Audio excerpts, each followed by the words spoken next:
যুব সমাজের অবক্ষয়ের প্রধান এবং প্রথম কারণ হলো তারা ভুলেই গেছে তাদেরকে মরতে হবে। ঠিক কিনা বলেন না? টোটালি ভুলে গেছে আমাকে মরতে হবে, আই হ্যাভ টু ডাই। তুমি যে মরে যাবে সেটা তুমি ভুলে গেছো মূলত। খোদা কি কসম, আমি সবাইকে বক্তব্য দিচ্ছি আজকে, as a cameraman, as a sound operator, as a light operator, এই টোটাল যারা আছে তাদেরকে আমি বলছি, আমরা ভুলে গেছি আমরা যে মরে যাব, আমার জন্য যে কাফন আসবে, আমার জন্য যে মানুষ লাশ আমারটা কাঁধে নেবে, আমাকে যে এলাকার মানুষ কোন কবরস্থানে গিয়ে ঘুম পাড়াবে, মাটি কুড়ে ফেলবে, এটা টোটালি আমরা ভুলে গেছি।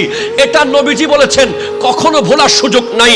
যে ব্যক্তি প্রতিদিন 20 বার স্মরণ করবে, I have to die, I have to die, আমাকে মরতে হবে, 20 বার মওতের কথা যে স্মরণ করবে, আল্লাহ তাকে কিয়ামতের মাঠে শহীদদের সাথে রাখবে।